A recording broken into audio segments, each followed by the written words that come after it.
A 20-year-old cold case is now solved in Gregg County after decades of investigating, giving a woman her name back. Fox 51's Lauren Margolis tells us the identity of the body found off of a highway in 2002 and how investigators now know who she was.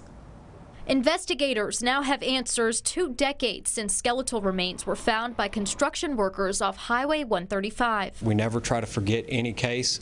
This is another example of us not forgetting. We dug through our archives and found this footage from that day in 2002. Deputies say they do not know who the bones belong to. Investigators poring over the Jane Doe case for years until they couldn't anymore. Petite, white, possibly Hispanic female, and that's all we had to go on. After the sheriff's office exhausted every lead, they reached out to the DNA Doe Project in 2020 for help. Just the genealogy research, we worked on it for maybe about 15 months as a team within DNA Doe Project.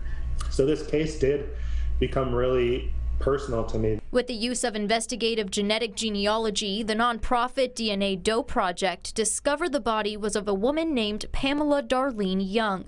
She was around 27 when she died in 1998, years before her body was discovered. Miss Young did live a transient lifestyle, and because of that, no missing persons report was ever made. That is why we were unable to find any type of description. She lived all over the country, making it hard to track down family and information. But eventually, we were able to finally narrow that down to a particular family, and then eventually saw that Pamela had lived in the Dallas area, and so that really piqued our interest. The family member they connected with through DNA tests confirmed details about Young, like a cleft palate shown in this composite. We were able to at least provide some answers to the family, and so hopefully they're no longer left wondering what might have happened to her. This is the second case in Gregg County to be solved using the help of the DNA Doe Project. The sheriff's office giving them a lot of credit in finding Young's identity. Without them, I don't know where we'd be on this case. Some parts still remain a mystery, like how she died. Investigators do suspect foul play, but say the person of interest died in 2017. It takes 20 years, but we were able to at least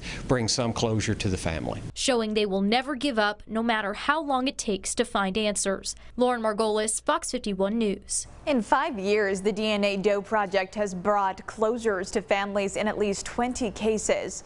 They are currently working on nearly 30, and if you'd like to help out the organization in this important work, we have their information for you on our website. That is fox51.com.